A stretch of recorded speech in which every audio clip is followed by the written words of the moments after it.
Okay, Chair, over to yourself.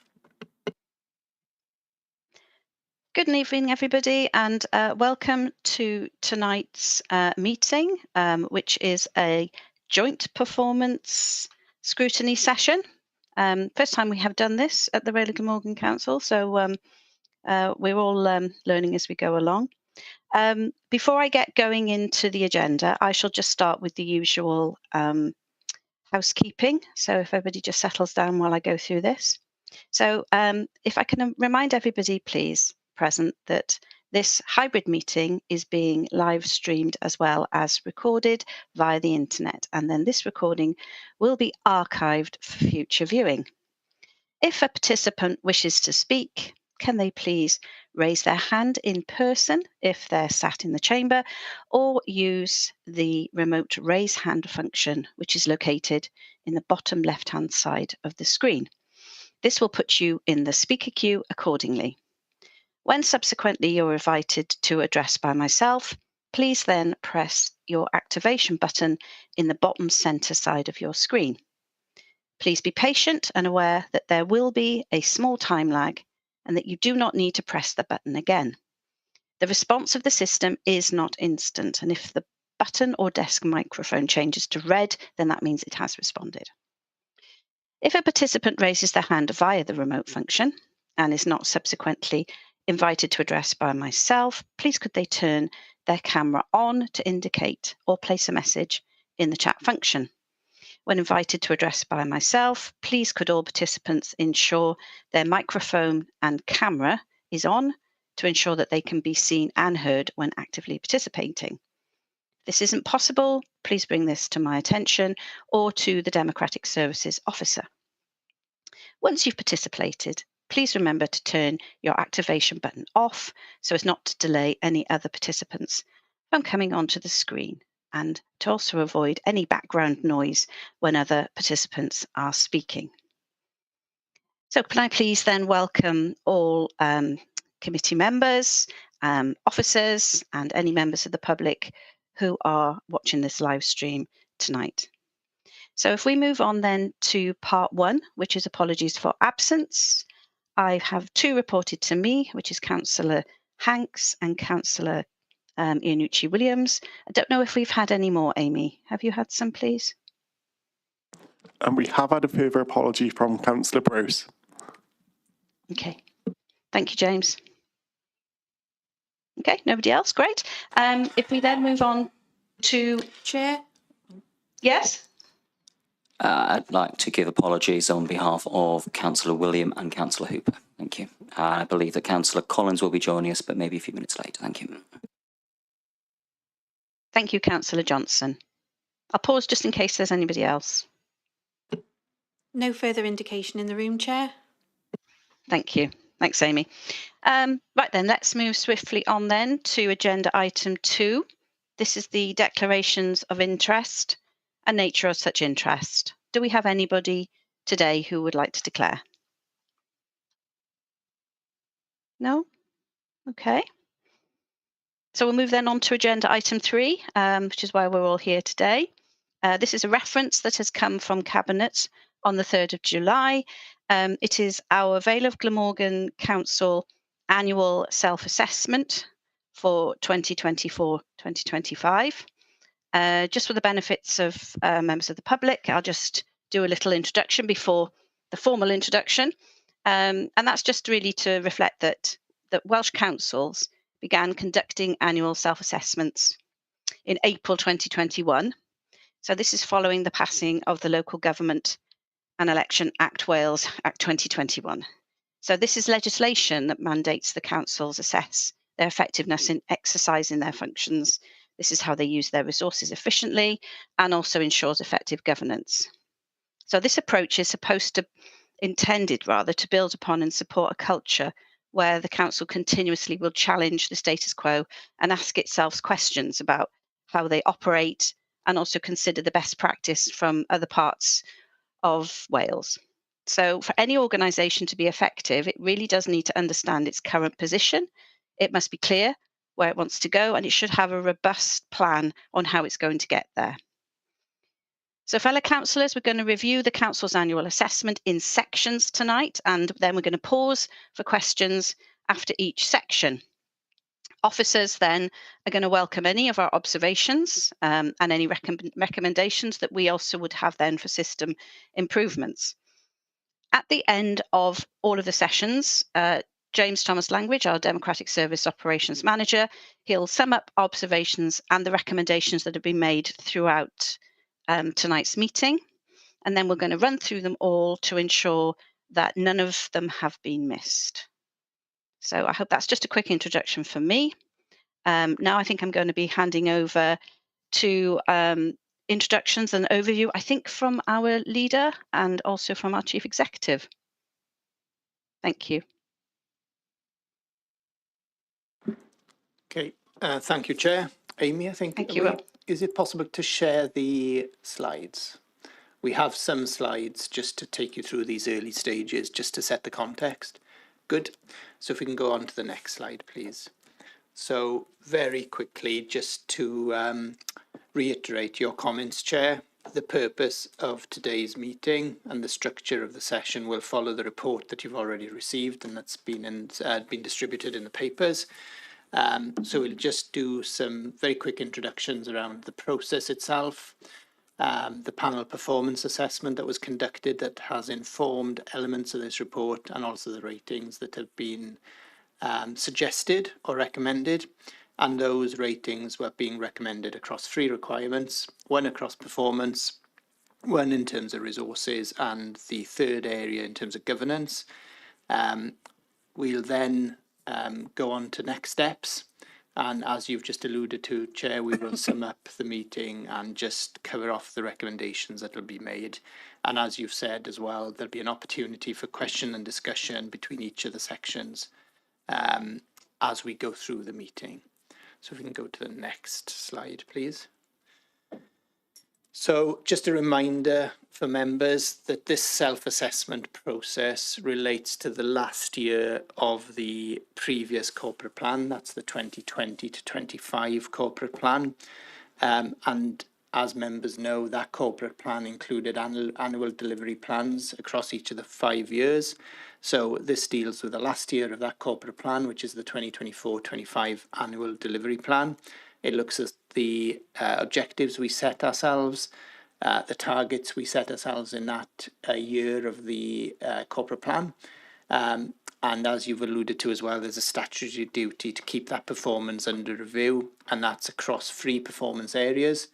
1 is performance itself, how we manage that performance and how we have achieved against our actions and our targets. The second one is the use of our resources. And the 3rd area is governance around our decision making and the way that the council is managed.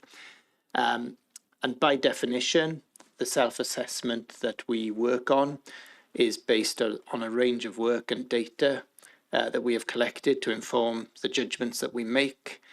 Those judgments are subject to challenge here this afternoon and through the process, the governance process that we have in place. And they will be subject to moderation, and indeed have been subject to moderation and further challenged by members to ensure the robustness of the report that we have presented and will present after this session. We have a high-level overview report that has been circulated, and that provides linkages to more detailed information within the body of that report. And there is an executive summary of the annual self-assessment as well has been made available. And if we go forward to the next slide. So really quick reminder in terms of how we intend to do this. This is the first year that we are looking at this integrated scrutiny approach. So this the performance scrutiny brings together all members from every scrutiny committee across the council. We like to think that we've responded to feedback from members in terms of simplifying the report that you have before you this evening. We've reduced duplication in that report and also reduced duplication in that previous years. This process has gone through a number of scrutiny committees before finding its way back to Cabinet. We've brought forward the end of year assessment so that you have it earlier in the cycle, you have it before recess rather than after recess. And we're presenting the end of year report and the self-assessment together, which makes far more sense. And as a result, we're considering the performance requirements together as well. And the annual self-assessment report is in draft, but it is being consulted upon as we speak. And I think at that stage, I'm going to hand over to Tom. Yeah, thanks, Rob. So the next slide just gives members an introduction to the annual self-assessment report itself. So begins with an introduction from the Leader and Chief Executive, and then importantly, in response, as Rob mentioned, to feedback that we've had from elected members in terms of how we describe the judgments that that we reach in each of those 3 performance requirements. Full details of how those judgments are derived and the definitions are included right at the beginning. There's also an overview of the process that Rob has just been describing in terms of how we collate a range of different information, including those directorate self-assessments, which then go through a peer challenge process with a fellow director in the presence of the cabinet members and scrutiny chairs, before then the Leader and Chief Executive do some moderation across the piece, and Rob will be describing some of the results of that process later on in today's session. The section of the report then does also give you an overview of the progress that was made as part of last year's identified areas of focus. The importance with self-assessment is not just identifying the areas where we need to improve, but also reflecting on how we've done against those. So there's some information there in terms of the progress that is being made. And because we've had the panel performance assessment within this time period, there's a reflection of the findings from the assessment within the report itself, which is a statutory requirement in terms of self-assessment.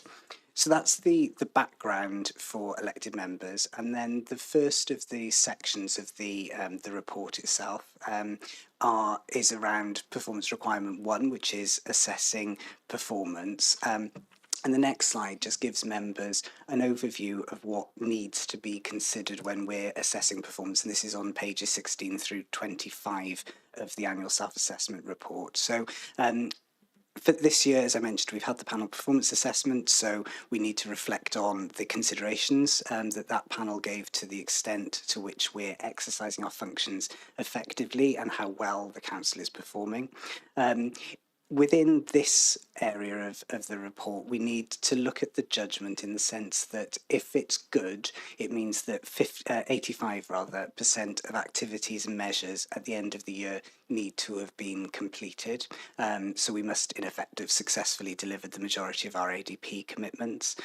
So, as Rob mentioned, that's the reason why we've done the end of year performance analysis at this stage and bringing it to elected members together with the annual self-assessment. As part of those directorate self-assessments, each of the directorate teams have also looked at the performance at end of year. Rob mentioned that the report this year is a more summarised version, but all of the information is available to elected members as is usually the case. And importantly, there's an appendix to the report which gives all the information for each of the measures and actions. There's also one that I hope makes it even easier for elected members, drawing attention to performance exceptions. And then importantly, within this particular area of the self-assessment, we then identify challenges and areas for improvement which need to be reflected upon in the coming year. So I'm going to hand over to Rob then to run us through the judgments that have been reached. Okay, thank you, Tom. Thank you, Amy. So performance judgment, this is on pages 16 to 25 of the report. The conclusion is that the judgment on performance is good, and I'll explain the rationale behind that with this slide, giving the context to that judgment. So first of all, let's start with the PPA, which was conducted back in November and reported thereafter. That judgment was that the council exercises its functions effectively, and in terms of governance, there were no identified areas of concern around our governance in terms of our performance in particular. The other reference that's important is that if we look at our commitments and our performance targets in the annual delivery plan for 2024-25, 85.3% of those commitments and targets have been met, which reaches that 85% threshold. The report itself details the performance by objectives in our corporate plan and links then to the exceptions, which indicates the ADP actions and measures which were not completed, the rationale why they were not completed, the reasons that we did not meet the target set in the other 14.7% of our commitments. And across the board, each directorate self-assessment has attributed itself a judgment of good performance. So that level of performance has been met across all the directorates. And that in turn reflects the annual delivery plan commitments for the reporting period.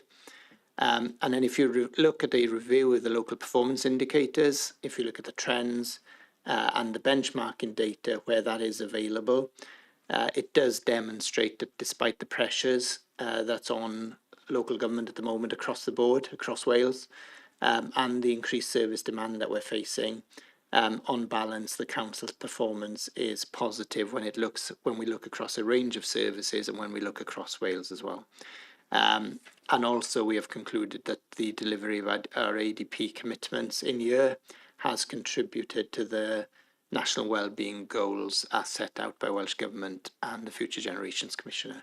So if we move forward to the next slide. And basically this shows what I've just been talking about in tabular form. So if you look at the total of service plan actions and performance measures across the whole council, 689 in total, 441 have been attributed a performance status of green, 76 a status of red, that's 85.3 and 14.7. And as I was just saying, if you look at the entire council summary across all 5 directorates, the performance comes out as good, and the overall rating therefore is concluded to be good. And I'm going to pause there and hand back to the chair because the next slide is going to indicate that we're on to questions and discussion over the performance element of that report. So I think probably, yeah, I was going to say you can stop sharing. Thank you, Amy. Thank you, Chair. Thank you, Rob, for that introduction there and the overview of the performance part of our session.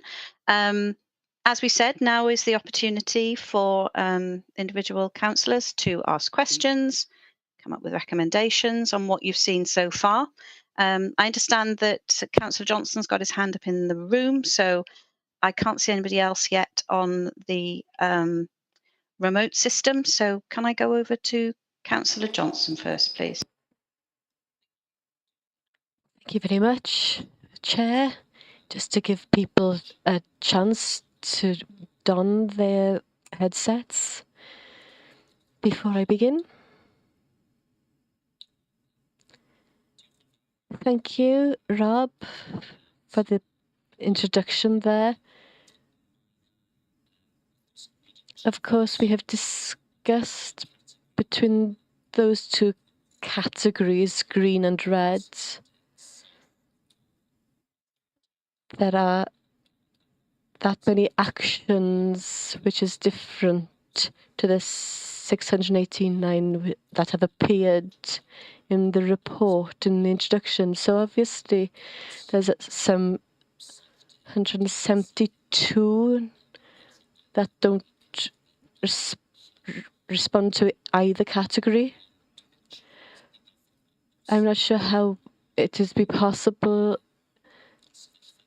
in a situation like this, in a committee like this, if we can call this committee, to look in detail at 500 actions and discuss them. Obviously, with anything quantitative, there are problems with some kind of cliff edge. If you reach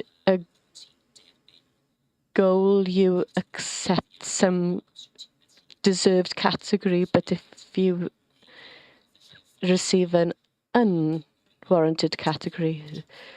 So we've attained the 85.3% threshold, and we were aiming for 85, so that is fortunate, obviously. If my maths is correct, if we'd failed in another 2 of 141, we'd be below the threshold. So without going through this in too much detail, these statistics are fortunate for the council. I'm not sure it makes much difference in reality and how we explain the numbers. Does it make a difference whether we have 83% or 85.3%? Does it measure how successful we are as a council? But could I ask for some kind of assurance that the process of considering and ensuring our success hasn't impacted on the final figure? How we discuss this in each of the departments, there was no intention or unintentionally reaching that threshold. Do we need some kind of confirmation or assurance about this? Thank you.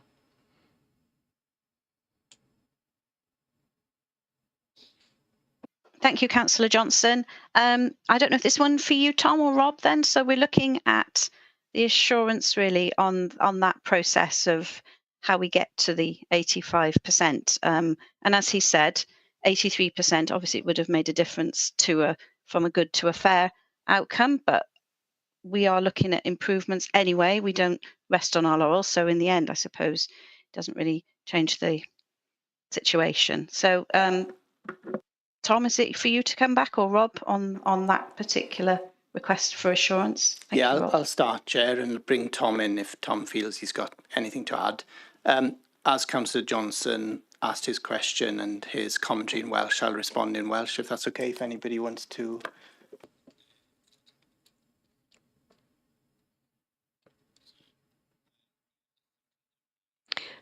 I can confirm that the process has been completed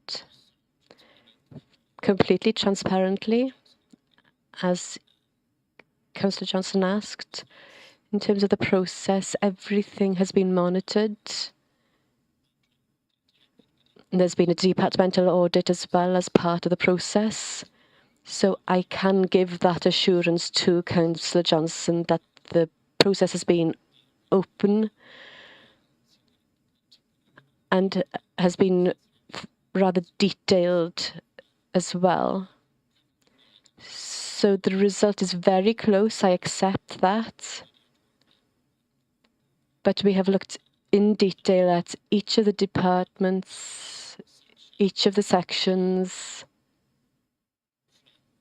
as part of the process, and has been very open and has also ensured that we have followed the process that we should have followed in order to ensure that everything has been looked at comprehensively and correctly. I hope that answers your question.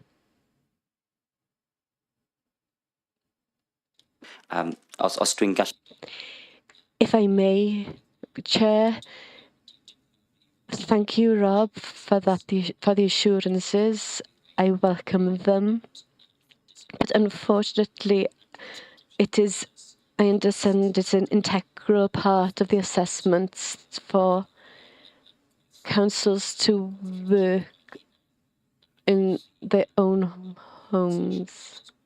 So I'm not sure if there's a way in terms of the previous paperwork and any changes that did happen, if it's available, to give that transparency and the explanation on how any changes happened, because we just want that confirmation because it's so close to the threshold. Of course, it doesn't make any difference to the council and on how it operates in full, but same problems as happens with schools with some sort of one-word explanation of performance. So if we give them something a name of this percentage have performed well last year, so we should have the transparency on this.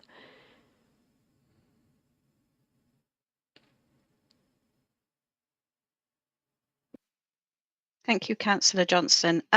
So additional transparency, is that something that we would be able to see? I appreciate this is a joint scrutiny committee, and there will be a number of sessions for this report once it's gone through its consultation process with governance and audit, who may also be interested in that transparency aspect. But do we think then that there is any room then for that to be shared with councillors? Thank you. Yeah, Chair, I can come back in on that, and we can certainly follow this meeting up because it's the first time we've had this joint scrutiny approach. We can certainly follow it up with a little bit more of an explanation as to the process that we've gone through, if that would help. In terms of the exceptions and those areas that didn't meet the target, they're all included in the appendix under the exceptions category. But I think what Councillor Johnson is referring to is just that confirmation that this is as transparent a process as it can be, given that it's the council itself that's assessing its own performance in a sense. And I know that's an issue that's been raised previously. As you say, it will go to Governance and Audit Committee, but we can certainly follow it up with a bit more of an explanation to all members who are on this joint committee tonight about the process that we followed, to hopefully give members some assurance that what we've done has been totally transparent, if that helps. And I think the leader wants to come in as well.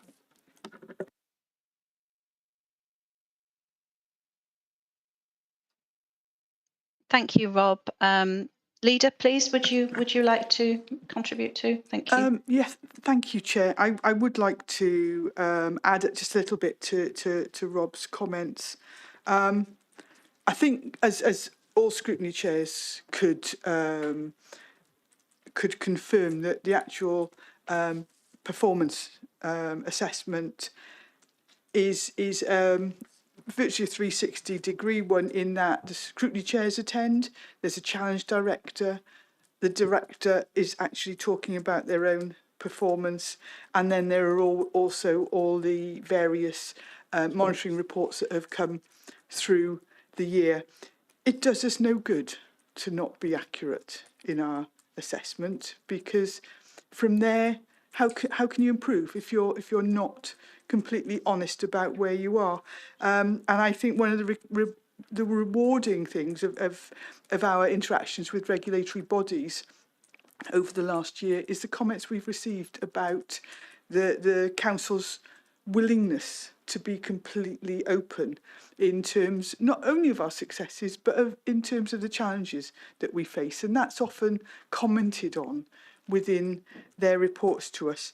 I also think that this year we've been very fortunate in that we had a peer panel assessment, and that actually allowed us to have an objective check, because they had access to all of our reports. And we're able to quiz people right across the organisation on them. And so the reflection of the assessors from the peer panel provide us with that objective overview of our assessment. So, as I said, there is no reason to be less than accurate. That's not how we are going to get, or we're going to achieve, the ambitious targets we want to set for the future. Thank you, Chair. Thank you, Leader. Can I now bring in Councillor Champion, please? He's been patiently waiting. Thank you. Thank you, Chair. Two things, I suppose. Of the 172 that weren't included, do we know how they are at the moment? And because of all the very hard work from our various directors, I know this council is seen as a very good council, but how does our rating of good compare to other councils in Wales? Thank you. Thank you, Councillor Champion. If I take the first question first in terms of the measures that weren't attributed a performance status, that's because they were new measures during the year, or they didn't have targets set associated with them. So as colleagues will be aware that when we first introduce a new measure into the corporate framework, we don't immediately set ourselves a targeted measure against it. We have a period where we go through setting a baseline position, and that enables us to then set a target and monitor performance against it in coming years. And there are some measures within the framework as well where it's just not appropriate to set a target. So that's the reason for there being that that gap in those numbers.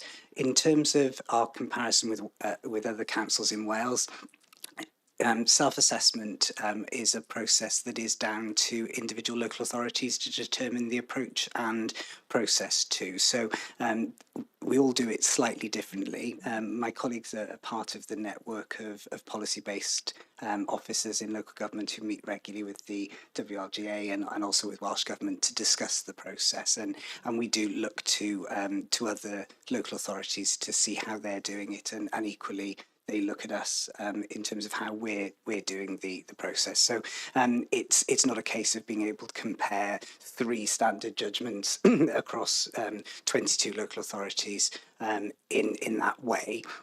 Some of the measures that are within the framework do enable us to compare our individual performance, and that's something certainly that we're looking at increasing the use of, because that obviously helps to indicate areas to improve. But as at a kind of total assessment level, it just doesn't quite work in that way.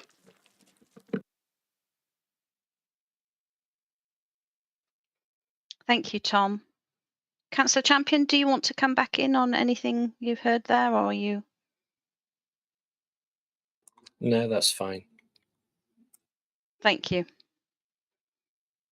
I understand from what Tom's just said there that there isn't a common understanding of what good looks like, but it would be interesting, nevertheless, to know how others, I suppose, score themselves, even though one good might not be equivalent to another good, if you see what I mean.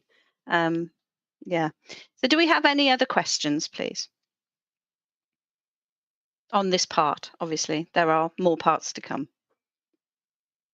No, I can't see anything in the chat, so I'm assuming nobody in the chamber has any more questions. Can we move now on to the next section then, which is on resources? Is that okay? Is that for you, Tom, to come in now? Yeah, thank you very much indeed, Chair. Thank you very much. And if Amy, you can pop the presentation back on the screen for members, that'd be super helpful. Thank you.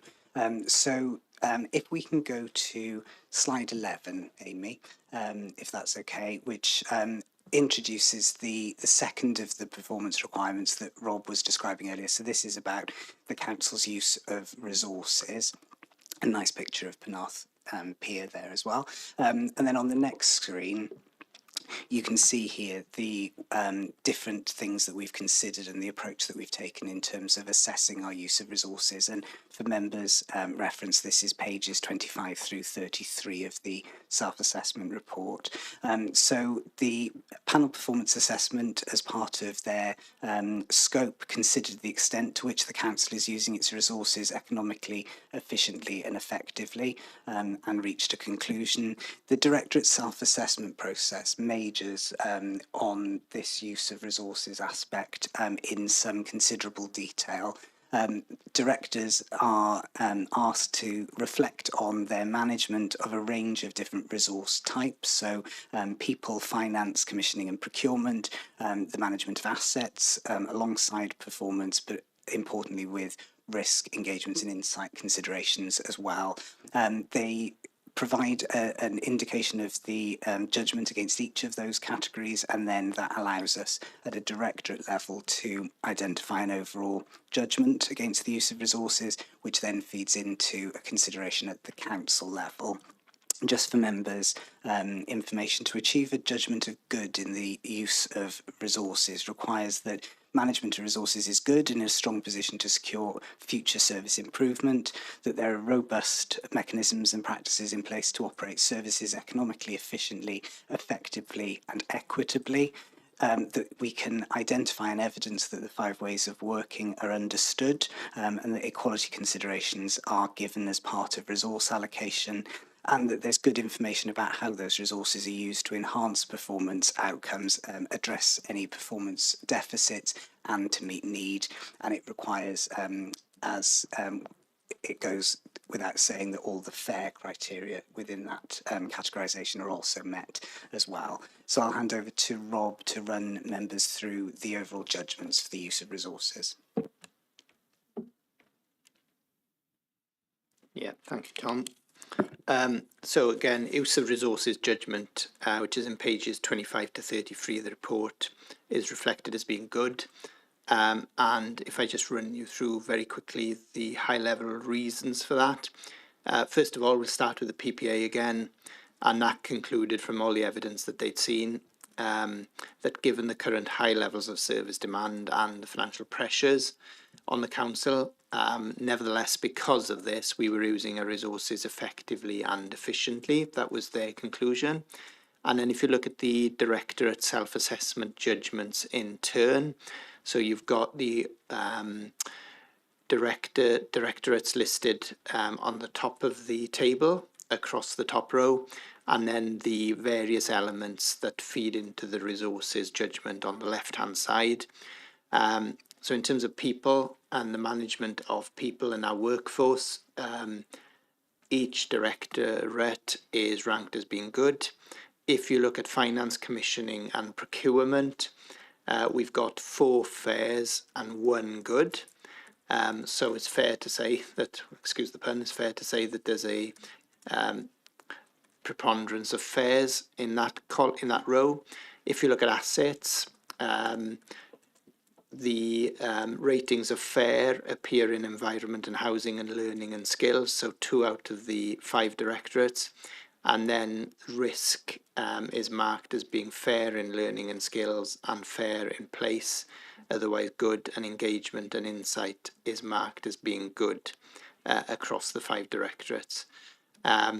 If you look at each directorate in turn, each directorate has given itself a rating of good. And if we move on to the next slide, so in terms of overall, despite each directorate giving itself a rating of good, the moderation process suggests that whilst we are good overall, we've judged finance, commissioning and procurement to be fair across the board, and that is the same as last year, so that's static. And assets has moved to fair from good in terms of what it was last year, so that's slipped down a rating. And you'll remember me saying that 2 out of the 5 directorates had a rating of fair for assets. So some members may be thinking, well, if 3 are good and 2 are fair, why have we given ourselves a rating of fair? This is because if you look at the directorates in question, learning and skills and environment and housing, it's fair to say that they have the lion's share of the assets in the council. So schools, you know, the number of school buildings that we have, the number of assets that they manage. We've done a lot of work over the last year in very similarly to previous years in terms of our school estate, but we also have a lot of ageing buildings in our school estate. So that's some of the rationale behind the fair rating in learning and skills. And if you look at environment and housing, the assets go wider than just buildings, but it includes our parks, it includes our highways, our pavements, our footways. And I think fair rating is a reasonable score in environmental housing. And those are the lion's share of our assets across the organisation, which is why we've awarded ourselves a fair rating rather than a good rating. And then if you look at engagement and insight, if you consider the engagement that we've done during the year compared to the previous year, and if you consider the results to the Let's Talk About Life in the Vale survey, we have a lot more insight and a lot more data that we now have to use across the organisation, which is why that's moved to good from fair. So I'll pause there. Chair, hand back to you and open it up for questions and discussion again. Thank you. Thank you, Rob. Okay, committee, how do we feel about this? Do we have questions? Do we have any recommendations on this particular section on resources?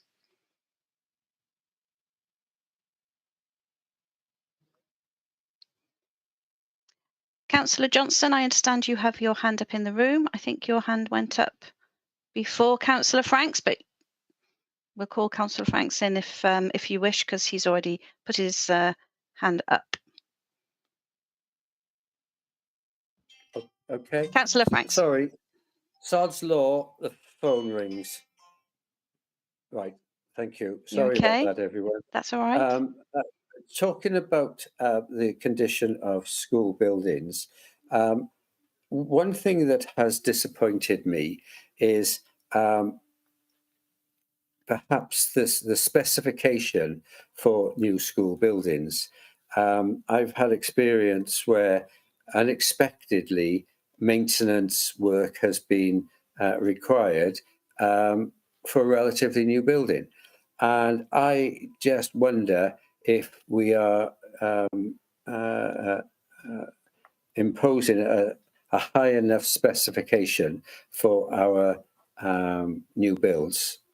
And this goes back a number of years.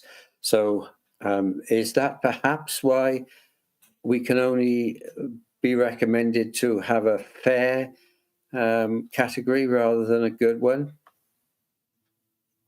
Thank you.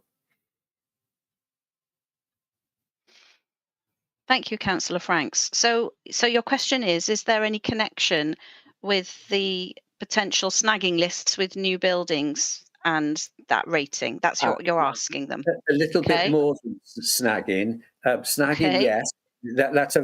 That's a dimension I'd forgot to include. But when we were drawing up contract documents, were we pitching the specification too low in some instances, and they should have been of a higher standard, and we're subsequently paying the price of I won't say penny pinching, but not going for the most appropriate level of specification. But I'm glad you reminded me about snagging as well. Thank you very much. Okay, thank you. Okay, do we have anyone here who'd be able to give an operational response then to Councillor Franks's question? Thank you, Rob. I won't give an operational one, but I'll hopefully explain the background to this. It's certainly nothing to do with the new school estate. And if anything, I would say it's not because the specification is too low. It's the opposite, because the specification in Wales is very high at the moment, because we have to spend a lot of time and a lot of money, quite rightly, in my opinion, on the environmental credentials of school buildings. So if you look at what we've done in the Vale, we now have to procure standards that meet zero carbon initiatives. We had the first zero carbon school in Wales in Rws recently. And a lot of the specifications are a given through the procurement process because of the standards with the Sustainable Communities for Learning programme. Now, it's inevitable that all schools will require maintenance, whether they're new or older, more traditional school buildings, because if you think about the footfall through those buildings on a daily basis, they take a considerable number of young people, and there will be maintenance issues that will develop from time to time, whether that's on new buildings or older buildings. The rationale behind this being a fair rating is that we have condition surveys for all our schools. we know where the maintenance difficulties and challenges exist. And in the main, they are on our older estate. Those estates and those buildings that haven't had the benefit of sustainable communities for learning input and money, and before that, the 21st Century Schools programme. We're very proud of the work that we've done in the Vale on 21st Century Schools and now Sustainable Communities for Learning. You only need to look at the developments in Barry and the input that we've had in Barry as a town. You know, every secondary school, bar St Richard Gwyn, has either been rebuilt or significantly modernised. And I say bar St Richard Gwyn, but that's about to start. So, you know, if you think about the regeneration investment in Barry as a town, the biggest regeneration project we've had in Barry is on the school estate. And shortly, I think it's actually started on site already. Cardiff and Vale College is building a new campus as well. So, no, I can assure Councillor Franks that this isn't because of the specification of our new school buildings or even the monitoring of those new builds, because we do manage, project manage those buildings very, very carefully. This is to do with our Victorian estate, our older school buildings, and our desire really to do more on our school estate and follow the lead that we've given ourselves in some of our new developments and some of our new school buildings. So hopefully that that helps and answers the question.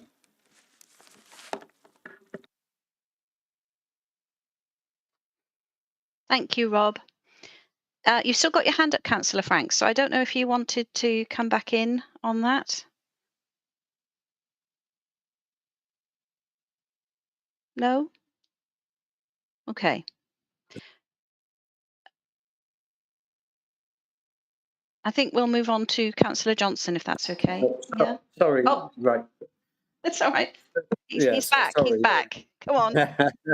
I'm grateful to Rob for his explanation. I wasn't really talking about environmental standards, but I was grateful for the information. I was more referring to, can I use the word more mundane aspects of the schools, the fire doors, which of course are crucial. I'm aware in some instances they've had to be replaced relatively quickly.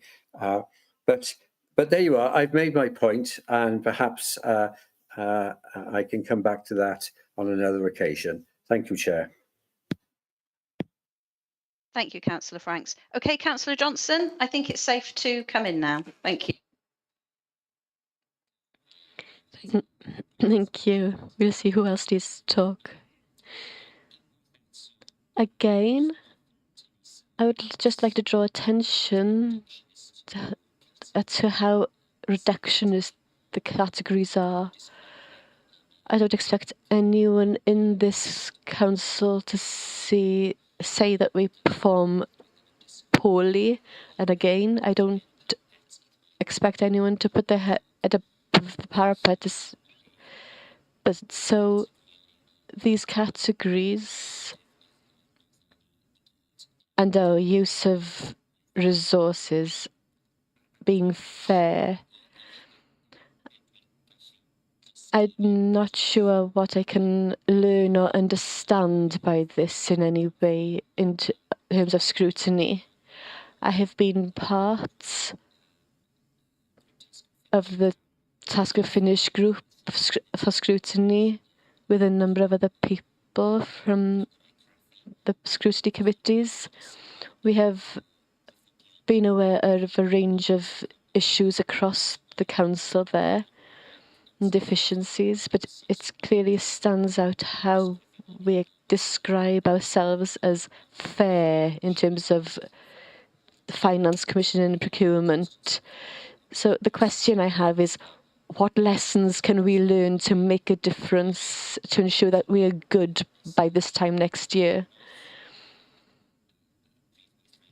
The Chief Executive did explain why assets was fair instead of good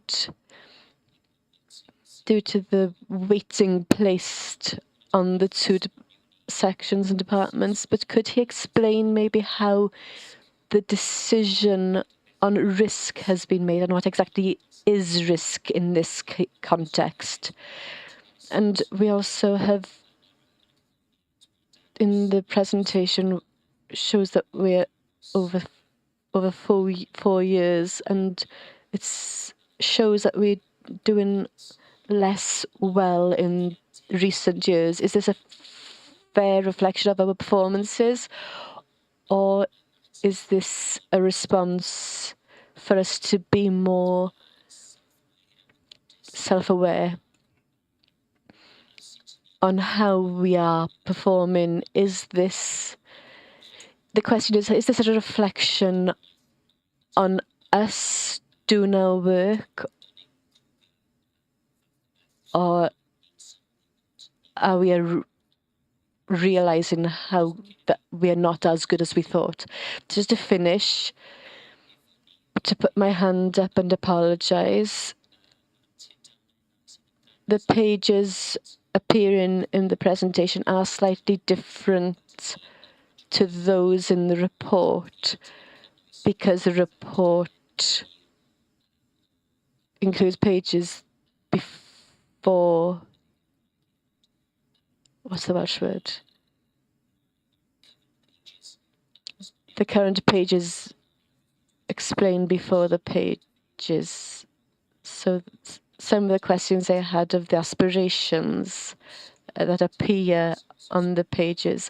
So could we, I'm not sure now is the time convenient to go through some of the graphs which appear on page 18 of the actual report, which is page 32, because these give slightly more information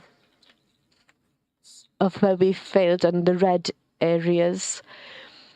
And objective 1, which was nearly 60% of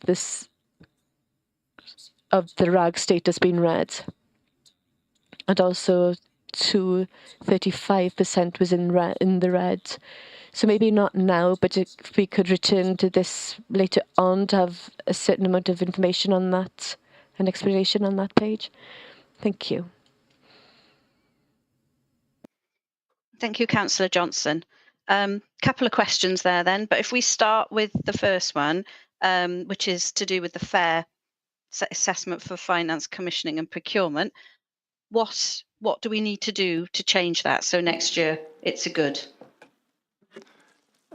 Thank you, Chair. Nice easy one there for you, Rob. That's actually quite straightforward, to be fair. Meet all our savings targets, which we didn't do in the last year. We came close, but we need to meet all our savings targets. We need to increase the savings we get from our transformation programme rather than from service reductions.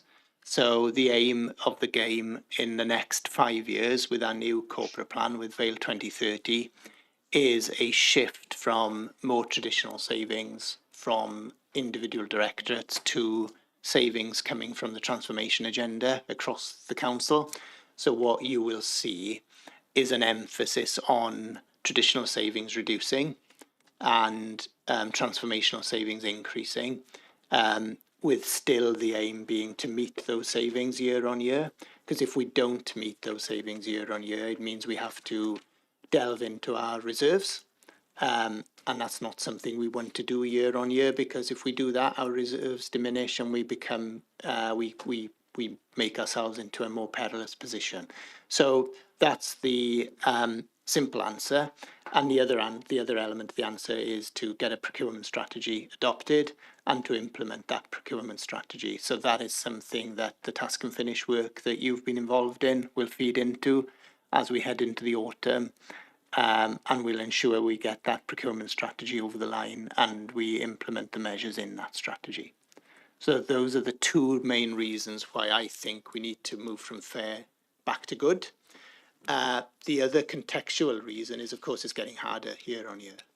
So as we look at the last probably 10 years, we've brought, at every budget round, we've had to make savings. That's going to continue into the next 5-year period. So it's fair to say it's getting harder with every year that passes to make savings, because every year that's gone by, the savings that are the easier to find have already been made. So that's why we've been pretty robust in terms of the fair rating in terms of finance, commissioning and procurement. Hope that helps. Thank you. Don't know if that answers the question. I hope it does. Thank you, Rob. And I don't want to hijack Councillor Johnson's question here, but it is something that, and obviously our Task and Finish group was looking at something slightly different. We were looking at embedding circular economy principles into the procurement process and maximising social value outcomes.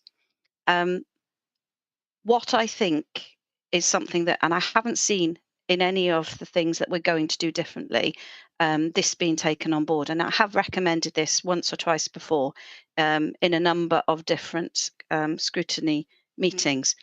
And that is that when we look at savings, we're looking, as you have rightly said, in how we deliver slightly differently, or we reduce the service that we are delivering. And sometimes there is a possibility through transformation. But what we haven't really taken up yet is how we can have savings or targets attributed to our spend. And that isn't a particularly revolutionary thing. And I would really like us to try and explore that. And the second thing, which I've recommended again before, and I don't think we've tried this yet, and that is that we have our capped spend and we notify suppliers what that is. If we've only got so much money to spend, there is nothing wrong in saying this is all we've got to spend. And by doing that, it might help us to control what we see as increasing, increasing tender prices all of the time. It is something that's worked in another local authority. Otherwise, I wouldn't be suggesting that we give it a go. But I really would like us to see that and put that forward again in this context as a recommendation for us to try it. And maybe even if we just trialed it with a couple of exercises, I think, well, I know that you'll be very surprised and pleased with the outcomes if you did. Can we go back now to Councillor Johnson's questions? I'm really sorry. So his next one then was about the risk, and in the context of this, exactly what we mean by risk. So if we can have that one answered too. Thank you, Rob. Yeah, the key document which we would look at in terms of risk at a strategic level is our corporate risk register. So we monitor that through our leadership team regularly throughout the year. And then obviously, and beneath that, we have our service level risks as well, which we also monitor at a service level. If members of Governance and Audit Committee will know that risks get taken in, placed into the risk register regularly and taken out if they don't become, or if they're no longer corporate risks. So it's through monitoring that risk register, monitoring our exposure to risk. And, we think we do that pretty well across the organisation. Again, there was nothing flagged up through our PPA that suggested otherwise. So that is why we've marked that as a good rating across the board. I hope that's helpful.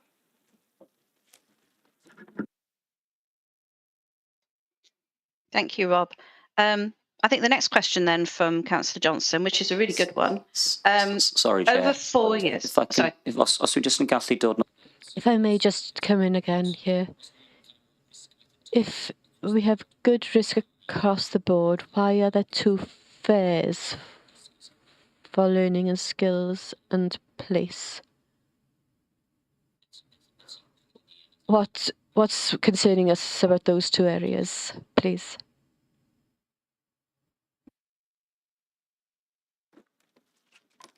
Yeah, diolch. Fydden nôl yn Thank you. I will reply again in Welsh.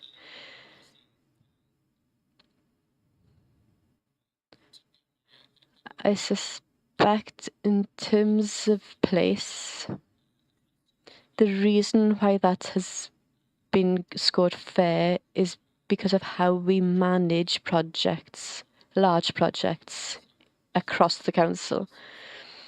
So if you like, risk appetite. And in terms of learning and skills, the reason why that has been marked fair is because of the way we deal with requests for more support and the more requests that come in for ALN, for example, and how we manage the process in terms of that, and again, the risk appetite. So we have looked at that, not just looking at the risks register that we have, but also the risk appetite, if you get my drift.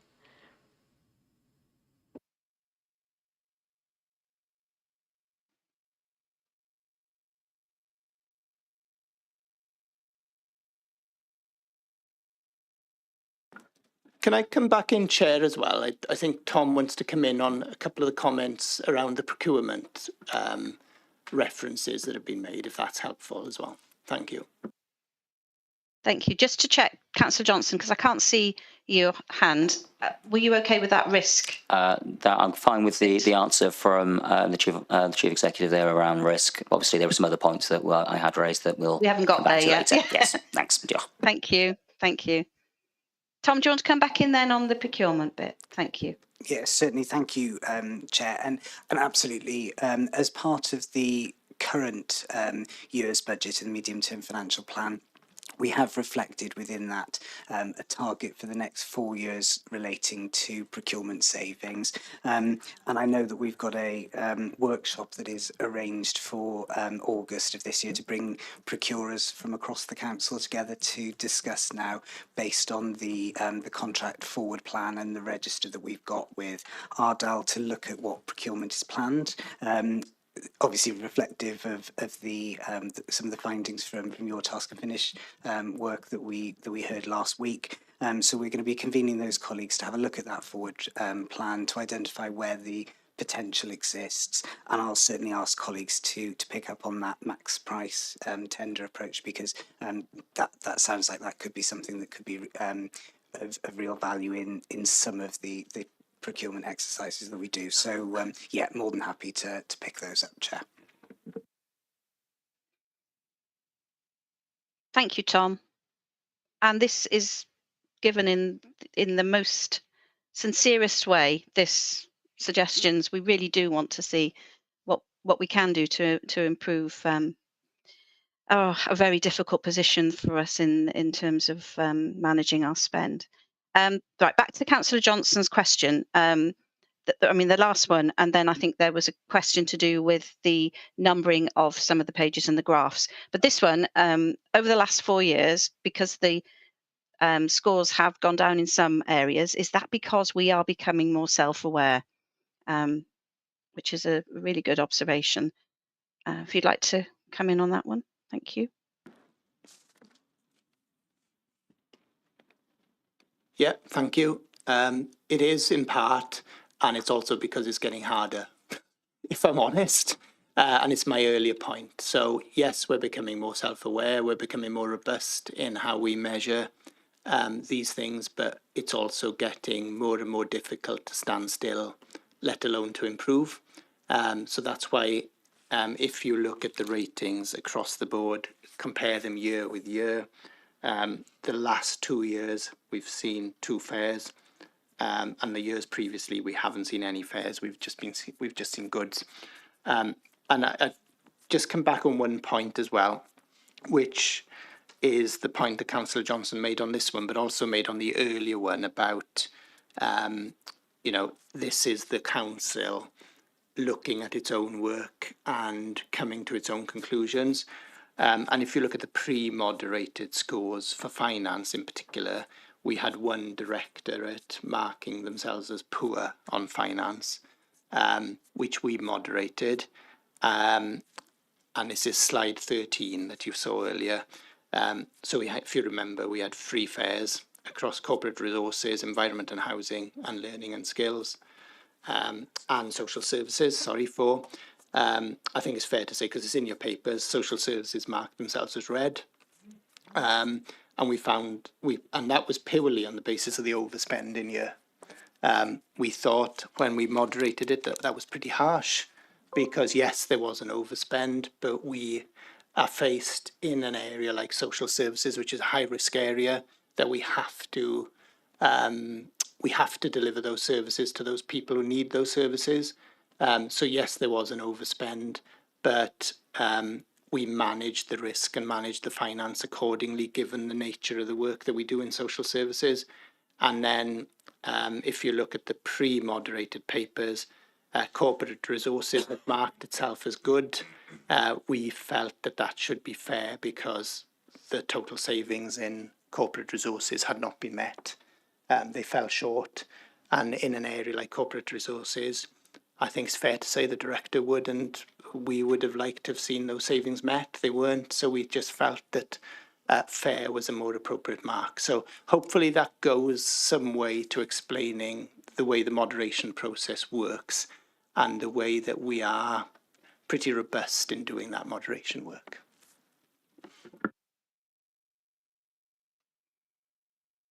Thank you, Rob.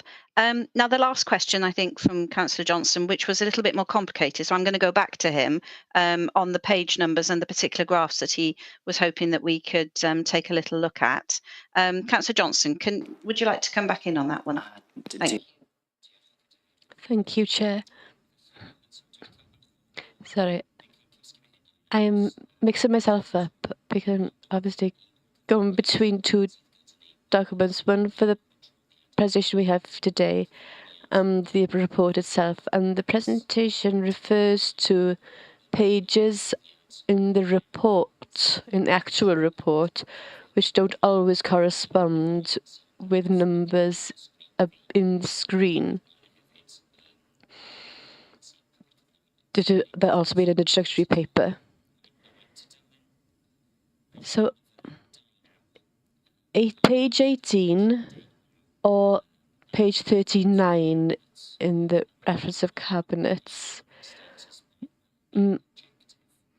measures RADC status by wellbeing objectives.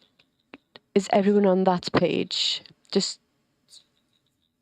to confirm with the officers in front of us that they're all on the same page. There are a number of pie charts on this page referring to numbers that are red or green, and I wanted to draw attention specifically to the one calling itself Wellbeing Objective 1, end of year status, 57% or 12 of the action points are red, and also Wellbeing Objective 2, end of year status, where over a third. And I was hoping, obviously there's an exceptions report which explains each point in detail, but those two percentages for aspirations are quite high in terms of the reds. So I'm asking, is there any explanation, a wider explanation, other than just individual failures here? Because to have less than half of something being green is obviously concerning within the context of something being good or fair. This isn't even fair, in my opinion. So is there any explanation I would appreciate, please? Thank you.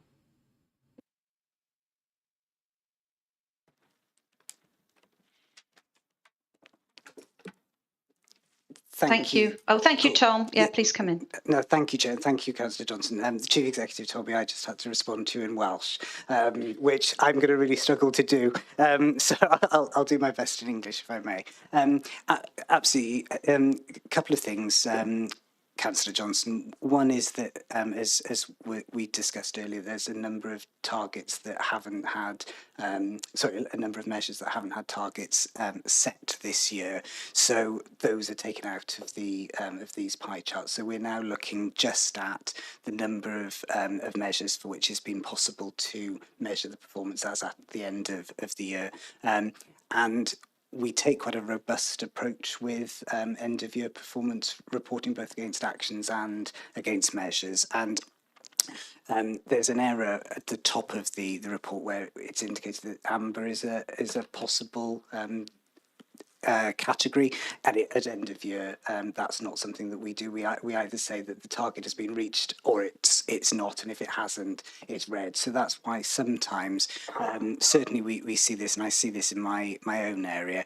We can get to 95% completion of an action or 95% of a target, and that's looking really strong performance throughout the year, because we haven't quite got over the line on an action or a measure when we close the year down.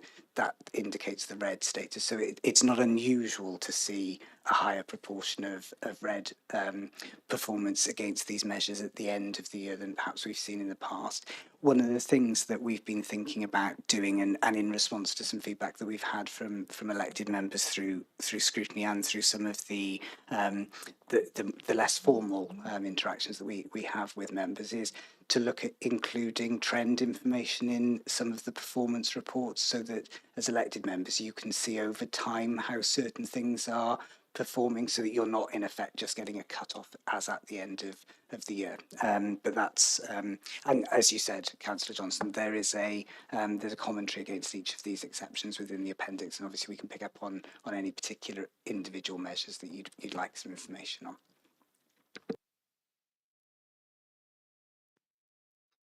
Thank you, Tom. Thank you, Councillor Johnson. Yeah. Just to come back in very quickly, this is another point, a methodological point. Again, I'm sure I've raised this many times over the years. We've had the conversation, as usual, about expenditure, where something hasn't been spent by the end of March for whatever reason. It's spent halfway through April, so it looks like there's money still available at the end of the financial year because it's been earmarked for the following week. So there's a point, there's a methodological point here. If something has nearly been achieved by the end of the year and it's going to be achieved within the next couple of weeks, do we say this is red and so a failure, rather than the work has been done?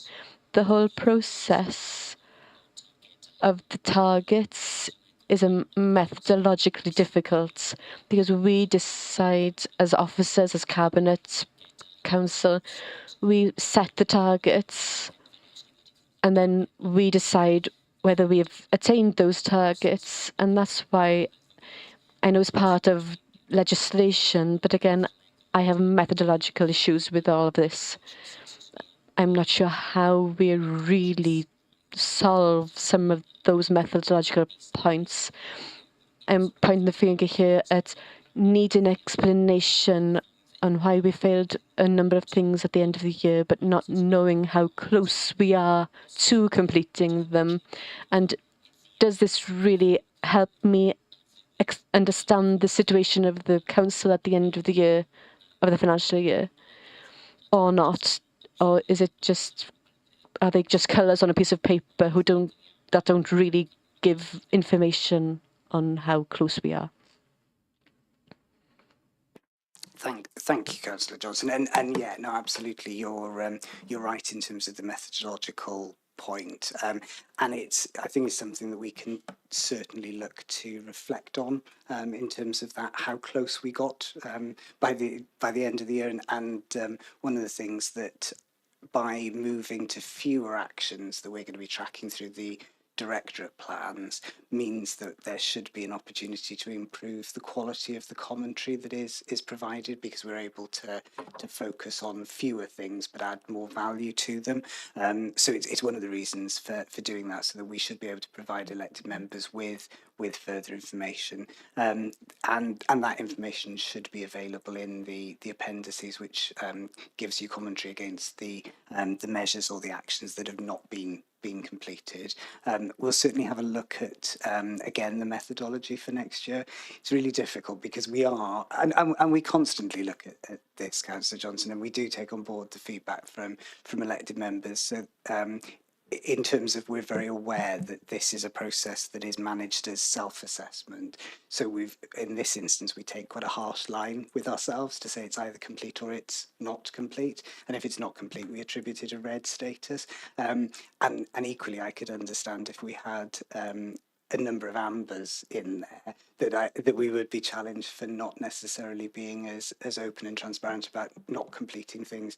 It's a really tricky balance, and I think the really important thing that we do is make the information as available and as transparent as is possible, to give some assurance as part of doing these reports, and the performance framework throughout the year are subject to internal audit verification. So the paperwork associated with these measures is sampled, and independent internal audits are undertaken to make sure the validity of the numbers going in. So we do as much as we can. It's not an exactly science type process, nor should it be, but it's one that we use to try and help members to ask questions like this.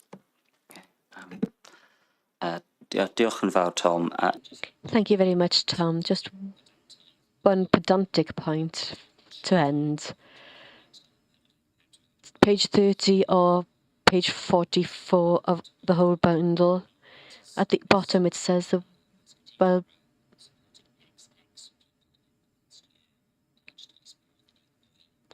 Is there a way of us putting a figure into that before the next report?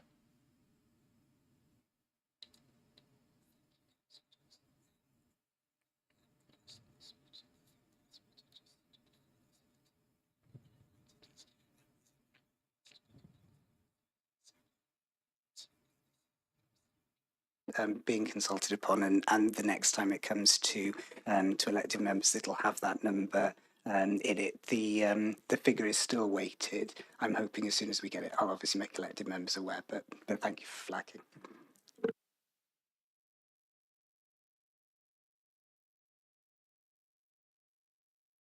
Thank you, Tom. I think I can remember us having that very same debate in corporate resources about it could be 97% there, but it's still going to be a failure. And I know, but as he said, it would be very helpful for us to know how close we are on those ones that were nearly there but not quite there. But I appreciate it's a difficult one to decide how to play it. I don't think we've got any more hands in the room, and I'm looking online and I can't see anybody else with any questions on this particular section. So if that's okay with everybody, we'll move from resources. Chair. Just to let you know, Councillor Goodjohn has indicated. No problem. Councillor Goodjohn, if you'd like to ask your questions. Thank you. Forgive me, Chair. I want to start by challenging the chief officers here. When it comes to engagement and insight, we've seen significant improvements this year, and we've seen better feedback from the public overall than we had been. But I'd like to ask why every single directorate has given themselves a rating of good. And just based off the information that I have here, the explanation given in the table about what good means, what they've assessed that on, I'd particularly like to highlight if we have management that is deemed good and in strong position to secure future service improvements sustainably, if we have robust mechanisms and practices in place to operate economically, efficiently, effectively and equitably, and if we have good insight, evidence and examples of how we have used our communications, our insight, our engagement to enhance performance, achieved outcomes and or met need, because in my personal viewpoint, although there are improvements to come, until we have the new communication strategy out, the task and finish that is to be done by the Resources Committee, I would say that for the year 24-25, I would question if every single directorate especially has managed to reach a good outcome. I'd like to ask if any directors want to come in, or the chief executive on an overall basis would be helpful.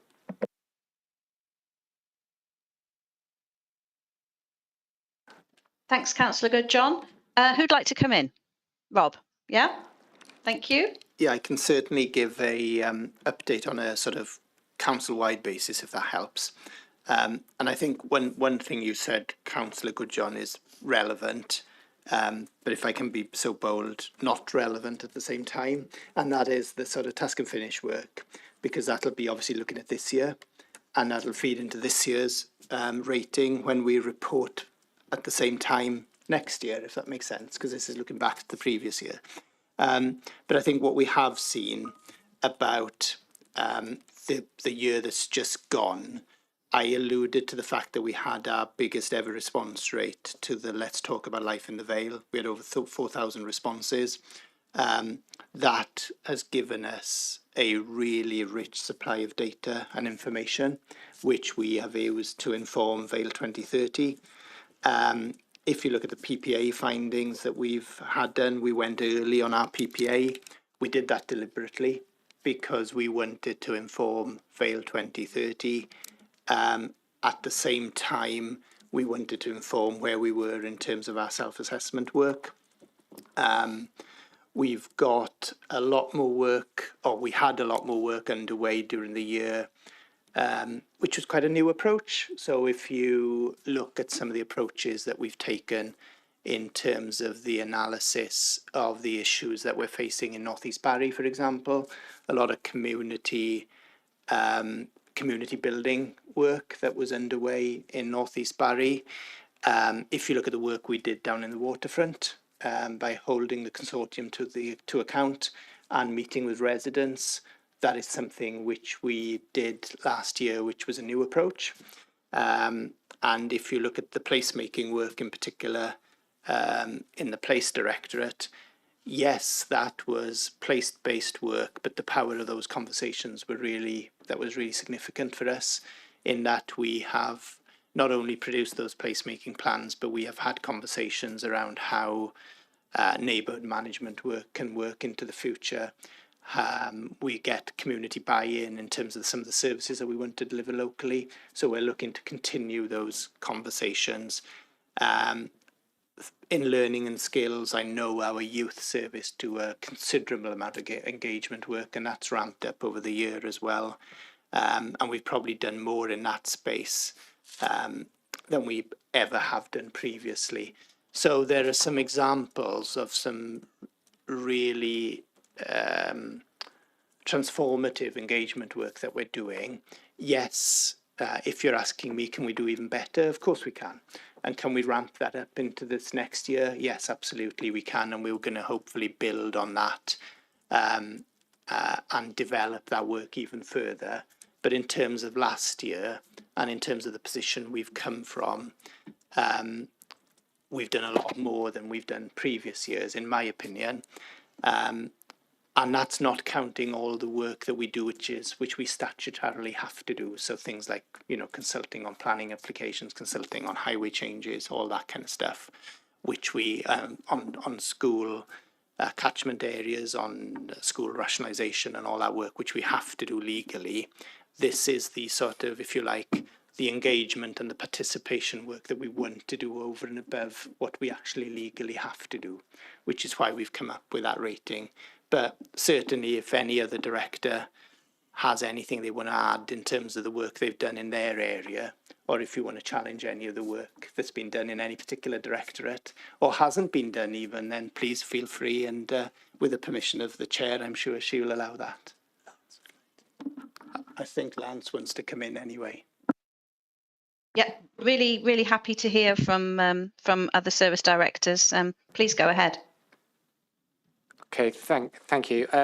Coincidentally, the director's report, so that's another self-assessment document that social services has to do, is going to Cabinet tomorrow, I believe. And within that, it itemises a number of the engagement pieces of work that we undertook during the last financial year. I'm not going to go through the outcomes of those because they are in that report, but to give you an idea of the areas that were covered, we engaged with the service users of our adult day services and had 57 responses there, 23 relatives. We also engaged in terms of our Flying Start services. And I should say, I'm not going to say the outcomes for each of them, but the responses are overwhelmingly positive for the people who receive our services. We also did a consultation with regards to users of, residents who are receiving direct payments. Sorry, there's more. I'll just get to the next ones. We did a consultation for service users who've received support from the Community Resource Service. So that's people who are getting re-abled, often following a period in hospital. We also did one with service users of our local mental health team. And finally, I think, we also did some in terms of consultations with children, young people and their families following the completion of wellbeing assessments, and we did some for our residential care services. So those are all gone into in a lot more detail in that other report.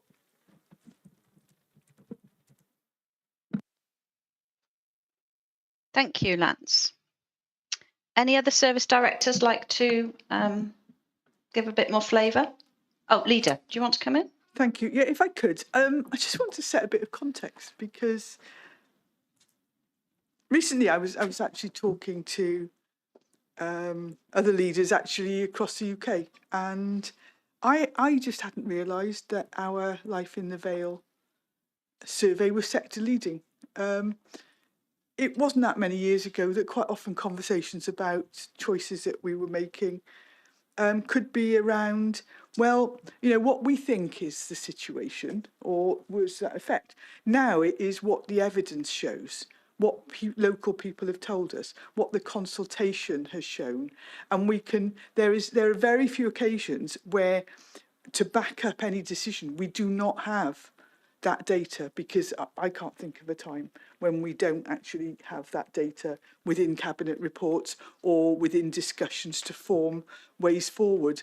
It would be interesting for committee to understand that, as I said, in getting Life in the Vale up and running, working with Data Cymru on that, now another 19 out of the 22 local authorities are going to run similar surveys at a time when we are coming back and doing our second. It is so powerful when I'm talking to people at Transport for Wales to say, do you understand what the experience is of people in the rural Vale to people in the Eastern Vale? And we can talk powerfully about their needs, what they have told us. We can tell them what the difference is between people over 65 and people of sort of 16. It's that level of data that we want more of. And so the more people participate in consultations, and it's actually quite empowering when we actually do have service users' voices to help us in planning our services. So we'll carry on doing that. We'll carry on doing a lot more of that. But actually, it's always worth asking the questions because we've probably got an awful lot more data than most people think to inform our decisions these days. Thank you. Thanks for that question. Thank you, Lida. And it's actually one of the things from the Task and Finish group's recommendations, that the conclusion that we came to as well, when it comes to social value, they have to be meaningful. It has to be done with the community, not just something that we think they're going to want. So yeah, we concur that this is the way we have to work. Councillor Cowp, I can see you've got your hand up and you've been patiently waiting. So please come in and ask your question. Thank you. Can you hear me? Yes, we can, loud and clear. Oh, great. Thank you. So I want to concentrate on communication with our citizens, and I think there are some things that we are missing, and we could get some hits very quickly. And the chief executive will know that I've spoken about this before, about, for example, C1V. So people complain that they write into C1V and they get a response, or they don't get a response saying what's happened. And we spoke about this, I can't remember, last month or something, about things like, say, potholes. If people write into C1V, that they would get a standard response explaining what happens. Now, I think this is something quite simple to do. Just get some stuff together on regular queries that you have about potholes or road closure, whatever. Put a standard response together so the person gets a response, not just a number. They get a response saying, for a pothole, this is what will happen. We'll put it on our list for an inspection. This takes X amount of time. This is the criteria if a pothole is going to be replaced. You will know if it's got a yellow square around it, it'll be replaced within 15 days. So this must be, I've been a councillor for 3 years. This must be the 3rd year that I've mentioned about C1V. So I'd like to see things happening with that, because I think people would really appreciate that. They'd know what was happening. The pothole might not get fixed, but they know it doesn't meet the criteria if they read the email properly. The second thing is, and I've mentioned this before as well, Facebook. So if the council put a post on Facebook about anything and they get responses, it frustrates me that I don't see a response coming back from the council. So, for example, they put something on Facebook and somebody says something, maybe it's not correct. Their assumption, or say they say something about policing, which isn't a council issue. I would like to see them getting a response from the Vale of Glamorgan Council, the moderator of that page, because first of all, what's the point in putting a post out there if you're not going to respond? If you respond and say to people, thank you for your comment, but this is where you go, then it's engagement. Otherwise, it's just a post. It might as well be a poster on a street. I just feel that those could be big hits. And then there's something, just for example, thinking of something, there is a perception in this area anyway, that fly tipping is not tackled properly. Now, there could be many reasons for that. It may be not easy to do, but it's something that people are concerned about, and they don't see enforcement happening. So these are 3 areas that I think we might be able to get a bit of a hit about communications. So those are my suggestions. Thank you, Councillor Cope. Communications, and that is going to be a TNF topic for the near future. But yeah, Rob, do you want to come back in with some context on that? Thanks. I'll come in on the first 2 items, which is the C1V contact and the social media feeds. And I'll caveat it right away by saying I'm not a comms expert, far from it. The C1V issue, first of all, absolutely, and we're on that, Councillor Cowp. And just to reiterate what we had a conversation about recently, actually, you are right. If people contact C1V either digitally or on the phone, we want those individuals to know what's going to happen to their query. We're looking at a piece of work at the moment. It's underway. We're calling it our sort of top 20 journeys, which is basically those top 20 queries that we get through C1V. You've mentioned potholes, that's usually one of them. Missed collections is another one in terms of recycling and waste, and there are others as well. But we're looking at that at the moment with a view to getting just what you have indicated, which is what are the standard type of responses that we can get out as a matter of course to people who make those inquiries. That's important because it acknowledges that people have taken the time to either contact us on the phone or through the web. And it's also important for those people to know that their contact hasn't gone into a black hole somewhere and is being looked at, and it explains to those individuals what happens next. So we're on that, and I can assure you of that, that is an important piece of work we're doing. And that aligns to the Vale 2030 objective of being the best council we can be. And that's why we put that objective into our Vale 2030 corporate plan, because we recognise that we have got some work to do in this space. Social media is a difficult one. As I say, I'm not a social media expert, far from it, but I think there is a significant balance we need to strike between putting posts out and then people responding and then us responding again. We have recently started responding in a few cases where we feel we need to respond to people who are either asking us questions about something or where something is factually really incorrect. We might go back. The problem you have, as I see it, is that can be just self-feeding. If I'm going to be brutally honest, it feeds more responses, which feeds more responses, and social media is particularly easy for people to come back at us as an organisation, and if we defend ourselves, then that usually results in more social media feeds and an increasing amount of traffic, and it becomes very difficult to either monitor it or to respond in any kind of positive way. We still use social media as a channel of communication. It is important because it reaches a lot of our constituents, and we'll continue to do so.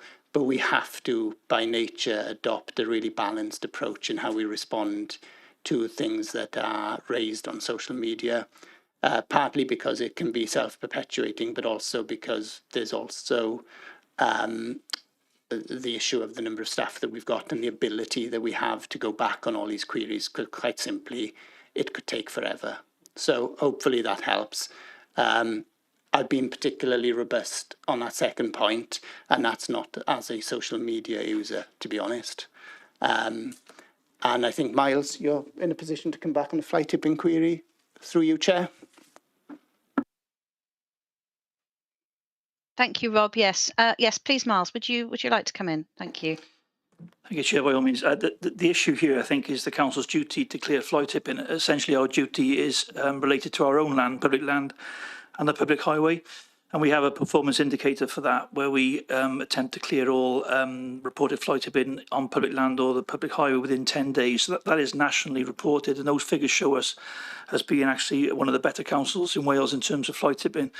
The problem we often have is fly tipping on private land.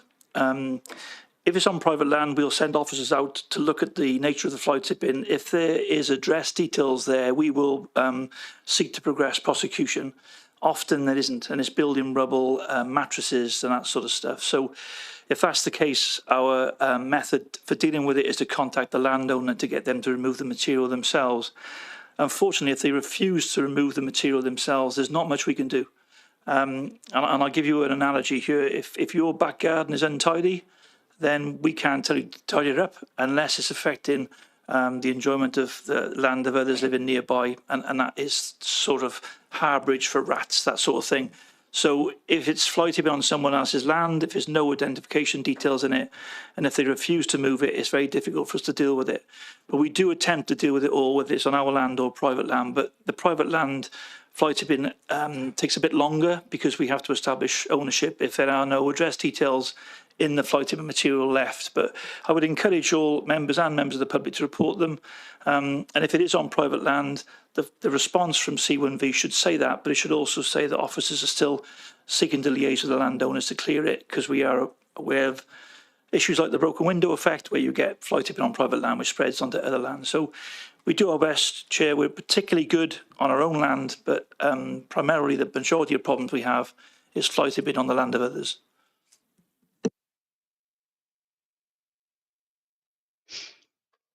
Thank you, Miles.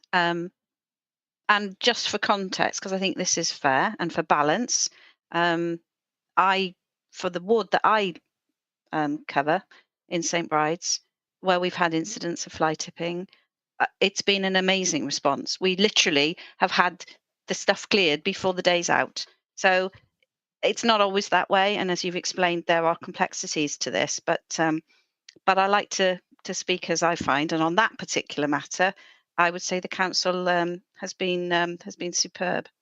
Councillor Kaup, come back in, please. Please do. Oh, yes. Oh, I'm so glad you let me come back in because, yeah, my experience with the fly tipping the team, is fantastic. They respond, and I completely understand what Miles has just said. What I was really asking, I think, was, I just wanted to be reassured that we're doing as much about enforcement as we can. Because, for example, just to give you an example, there was fly tipping down the lane here. I stopped the car, got out, picked up envelopes, and it had a person's address. Now, I don't know how long enforcement takes. I just want to be reassured that when we have evidence, we are doing as much as we can, because the perception out there is that we're not. And that's when we've got evidence. That's all I'm saying. But I agree with you totally. When I contact them on behalf of myself, that things I've seen and other people, they're great. And they will be as helpful as they can, even on private land. Absolutely.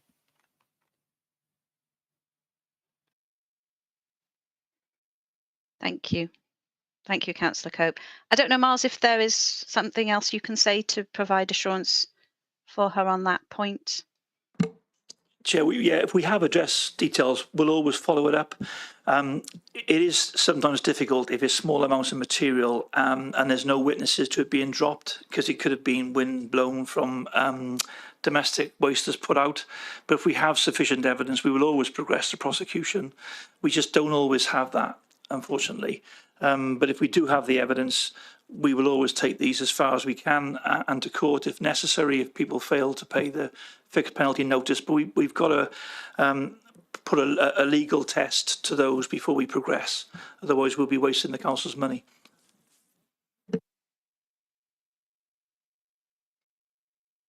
Thank you, Miles. Hopefully that's okay, Councillor Kaup. I've had a message to say that Councillor Goodjohn, Emma Goodjohn, would like to ask a question. So please go ahead.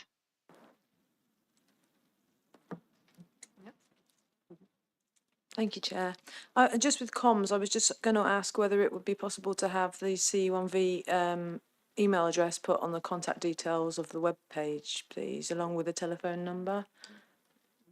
Because it's only if you search through AI that it comes up, but with the actual telephone number or along with the civic office address, it's not on there.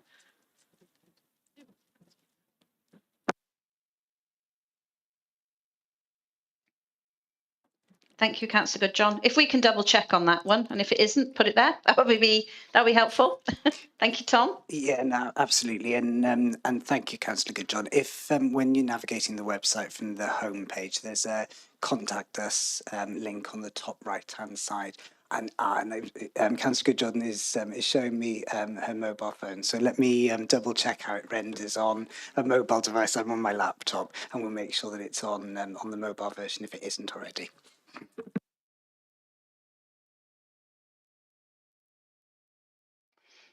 Thank you, Councillor Emma Goodjohn and Tom. Do we have any other questions now? I can't see anything online. Anybody in the chamber? Councillor Ewan Goodjohn, Chair. Thank you, Amy. Councillor Ewan Goodjohn, please ask a question. Thank you, Chair, for letting me come back in. I just wanted to touch on some of the points that were made by our Director of Social Services. Thank you, and the Chief Executive and the Leader on my previous question. I want to praise Let's Talk to begin with. I think it's good to acknowledge that this happened the 23-24 year, but what's really good to hear is that we are working on having a second survey, which is extremely positive, because if it was just boasting about the one, that would not be particularly productive. But since this is going to become a wider part of the organisation and our structures, that's extremely impressive and good to acknowledge. And also I want to acknowledge the incredible work of the youth services and their engagement team, because they have kept up our engagement with young people across the austerity years, and it's been extremely positive to see their work going forward. And also, I want to praise the director's work on engagement, which is really good to see that ramping up over time. But I do want to acknowledge the fact that we have a long way to go on communications.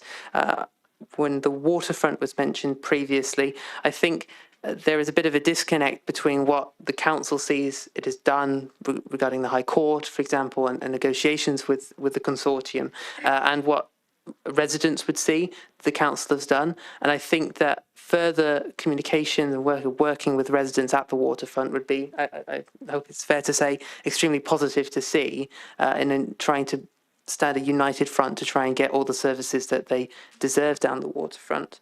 And also, when it comes to the work at North East Barry, I think when it comes to all of these subjects, it comes down to the amount of resources that we put into engagement and insight. And I wonder if one of the major points regarding the severance between what people are seeing in our engagement and the engagement that we're actually doing is the amount of resource that we're putting in. That's manpower and money, but mostly manpower, and focus on it, which is improving over time. For example, C1V, which is most people's point of contact, I think the waiting times are still quite high there, but we're working hard in the background to improve and transform the way that we do C1V to improve in the future, but people aren't seeing the benefits of that yet. So based on that, I want to question whether we're ready to upgrade our performance on engagement and insight, or if, since there's considerably further to go to reach what I would deem, I think many residents would deem the level they expect, if in many of these subjects we're ready yet to be good, or if we need to wait for the further improvements to bed in and see how they go before deeming ourselves to be good in many of these directorates, but not all.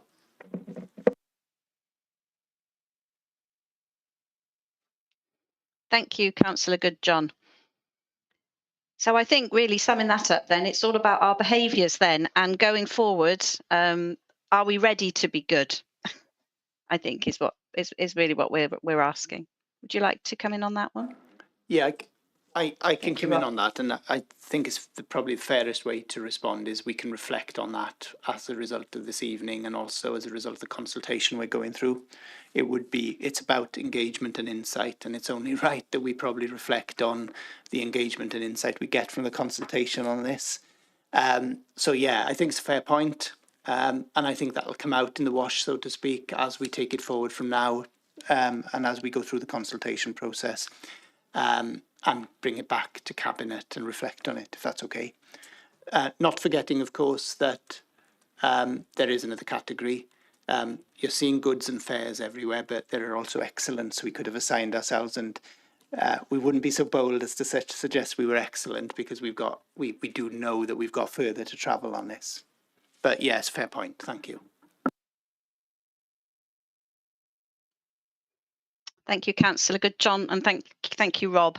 And I think, as I said in the introduction, this process is intended to build on and support a culture which will also help us to continually challenge the status quo. That's what this is all about.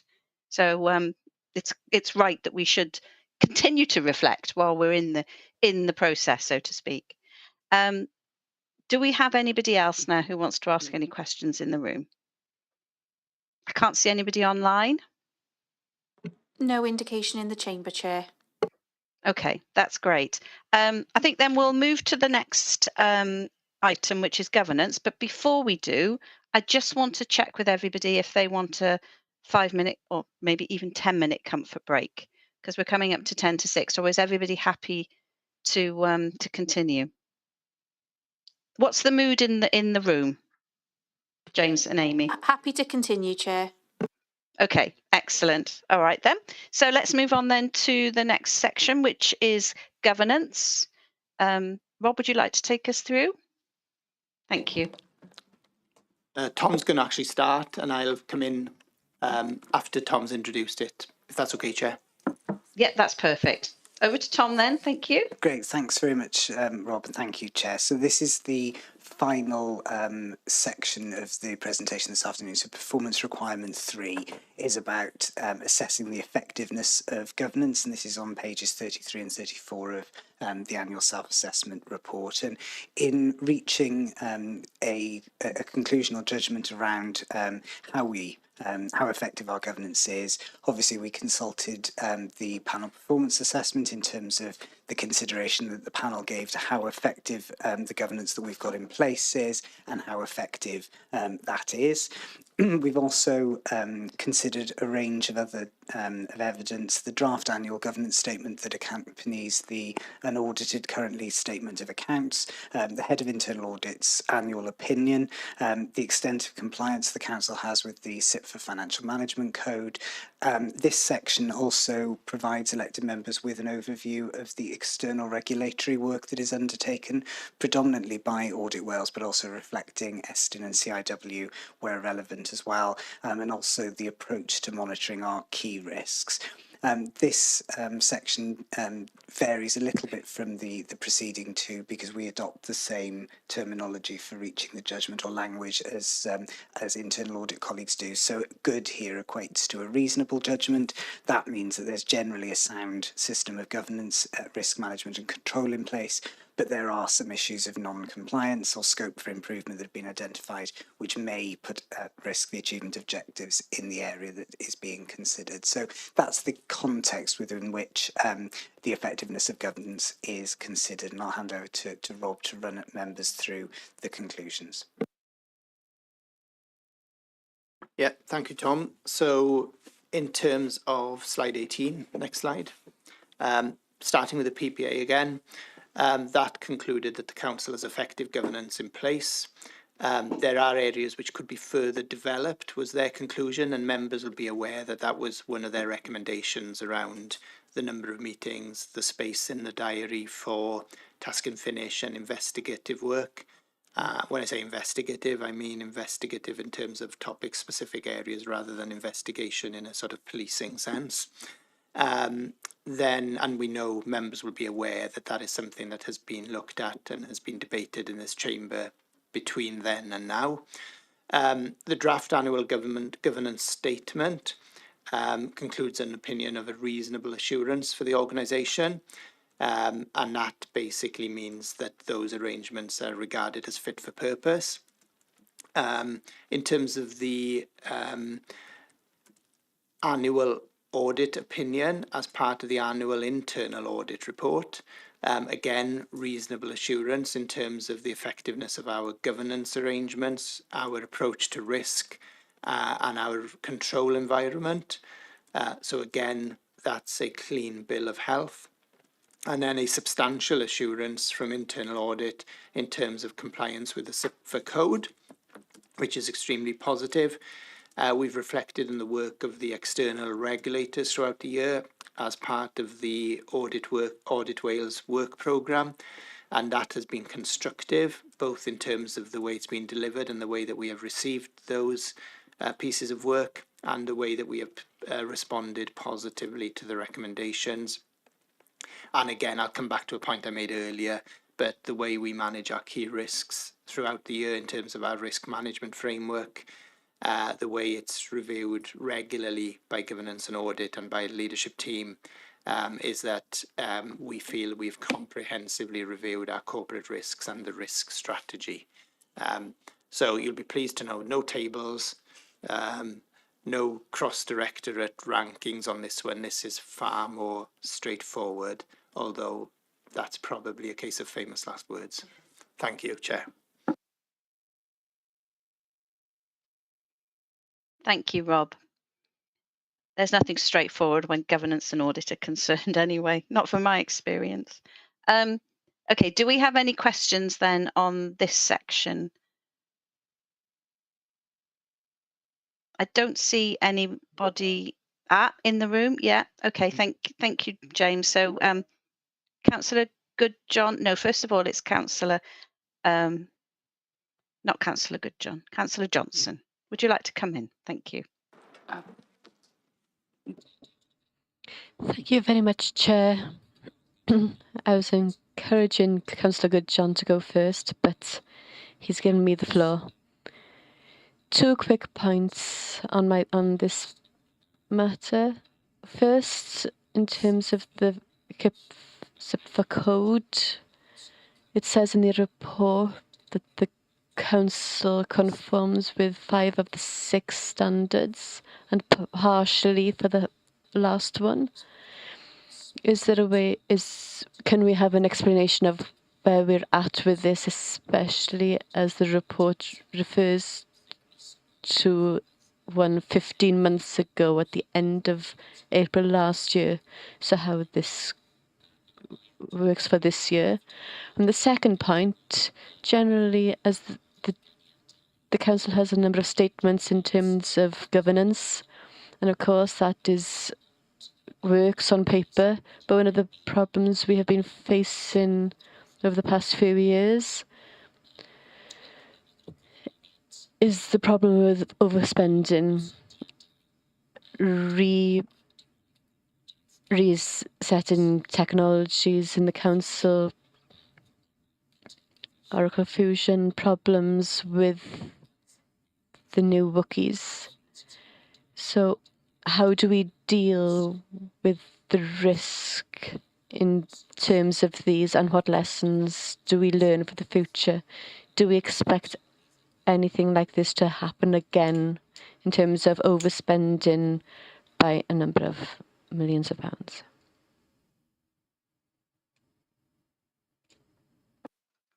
Thank you, Councillor Councillor Johnson. Rob, are you going to come back in on this, or Matt, if he's here? Tom. I won't take offence, Chair. Sorry. No, not at all. And Matt Matt's had to leave us. In terms of the second query, Councillor Johnson, in terms of reflecting on lessons learned from IT projects, absolutely, we have done. And I know we've taken a report to the Governance and Audit Committee as well as Scrutiny Committee relating to the Oracle project. That's directly informing the way that we've approached the replacement for WCIS, and that project is ongoing and being tracked through the risk register alongside some of the other major projects, and we're doing the same, learning in terms of projects in Miles's area in terms of the replacement housing system as well. So it's absolutely within our consciousness to be doing those things, and we've strengthened the project management arrangements that we have within digital services to support service colleagues in how we approach from the development of business case through to the delivery of digital projects. That's something that we report on a regular basis to members as well. In terms of the query relating to the the CIPFA code, the work is underway currently to finalise the latest version to accompany the 24-25 accounts. So the information that we're relying on in the self-assessment report is informed by that, but it'll be forthcoming to members very shortly as it's completed. We had it at Strategic Leadership Team, I think last week, Rob, didn't we, when we went through those different principles and looked at what further lessons and learning we need to do to improve on those things.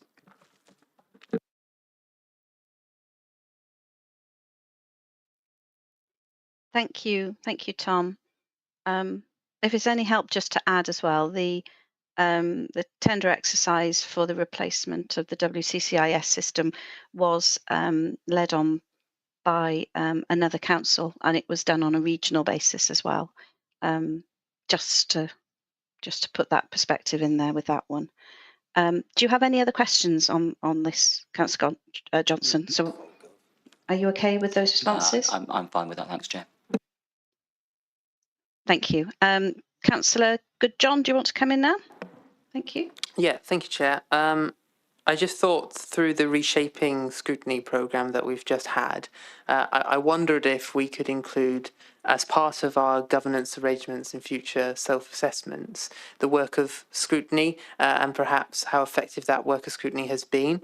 I think that has been missing from the reports in past, and I'll touch on this more in governance and audit, since it's more of a governance and audit topic. But a lot of the governance in place considered within the report is from an officer level, chief officer level, and regulations, and the more effective governance from the political side and regarding cabinet isn't included as part of that and those reports. So I think if that could be included in future, that would be really positive.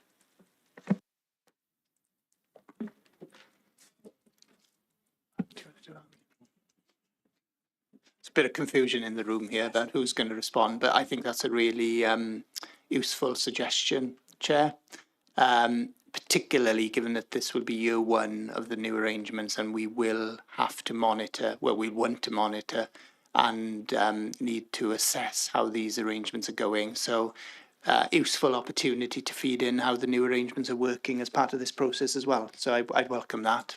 Thank you.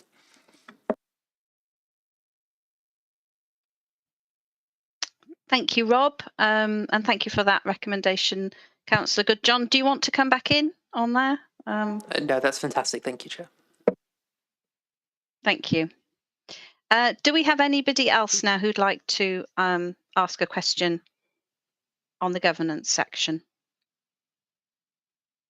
I can't see any hands electronically, but I don't know if anyone in the chamber.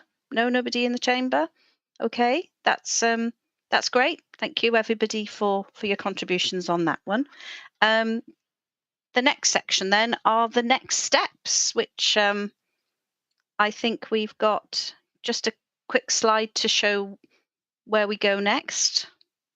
Here we go. So, Tom, do you want to just talk us through this? I mean, I'm perfectly capable of, but if you'd like to, that would be good too. I don't know which of those options to go with, Chair. I'm very happy if you want to cover the next steps, and I'll come in with anything else if you don't cover it, if that's useful. Yeah, no, that's great. So what we want to happen today, so our observations and any of our recommendations will be hopefully very quickly written up. And we'll also go with these reports to Governance and Audit Committee on the 21st of July. We've then got our summer 4 weeks where we will have our consultation with our other stakeholders and our partners and our residents. And then that's going to then all come back to Cabinet on the 4th of September. They then will go through everything and then it'll come back to Governance and Audit again on the 15th of September for more decisions and hopefully acceptance. And then a final report will make its way to full council on the 29th of September. And then sometime in October, we will have the publication. How did I do, Tom? Was that okay? Super, Chair. Thank you. And the only thing I was going to add is members will note that this means that the publication is earlier on in the year than it has been in the past. For elected members, I hope that feels more timely as a process. And then in terms of for officers, the findings, once agreed by elected members in terms of areas for future focus, can then be built into the allocation of resources through the budget setting process in the winter, but also then reflected in colleagues' directorate plans for the forthcoming year, so that there's a closer synergy to what you're seeing as our performance and then what's driving our improvement in the future. So hopefully the timing is better for everybody all round. Yeah, that's great. Thank you.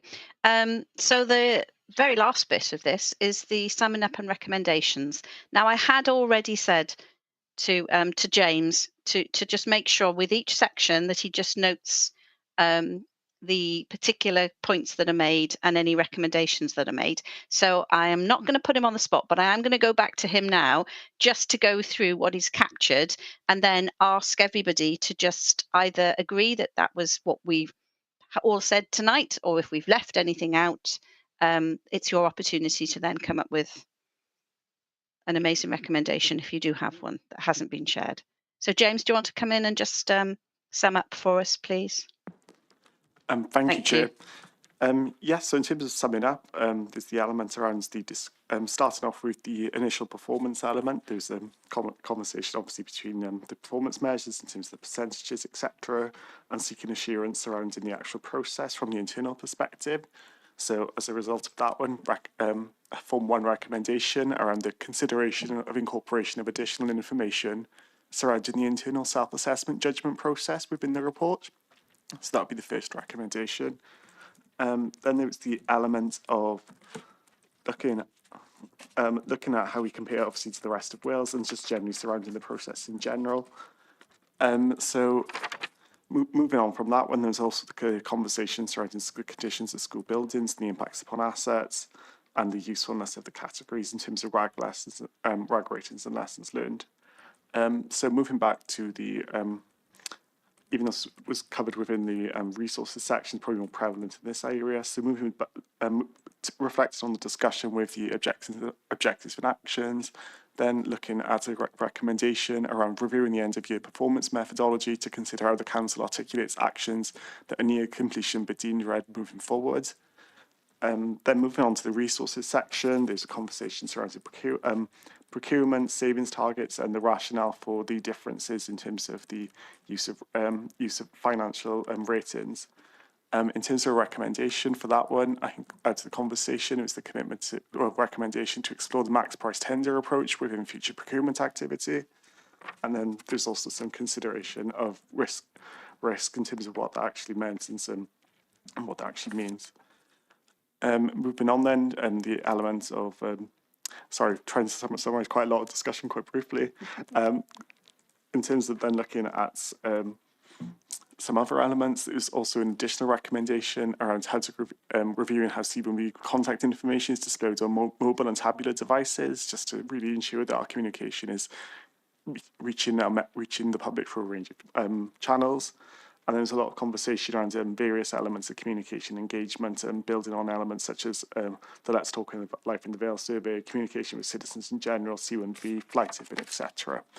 And then in terms of the final recommendations from the governance space, some useful recommendations surrounding the AGS and comments surrounding the AGS, for principles, etc. And the reshaping scrutiny changes with a final recommendation of the inclusion of the impact of scrutiny arrangements in future iterations of the annual self-assessment report. So it'll be circulated to all members, but yes, there's 5 recommendations that are coming from the committee tonight. Thank you, James, and I'm sorry if I put you on the spot there, but I did say that that's what we would do, didn't I? So you were ready. Right, everybody, committee members, are we happy with those 5 recommendations? And as I said, our comments and our observations, they will also be recorded and will go on to governance and audit for them to review that along with the reports.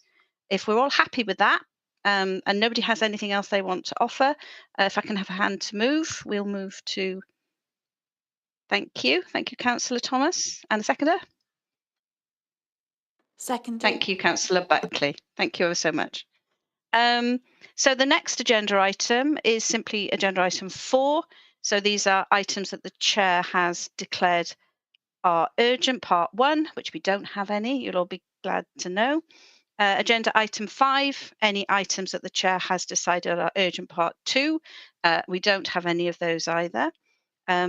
So it just leaves me to say thank you, everybody, for your contributions tonight. I thought it was a thoroughly thorough and enjoyable scrutiny session. And I'd like to wish you a really pleasant evening, and we'll see you soon.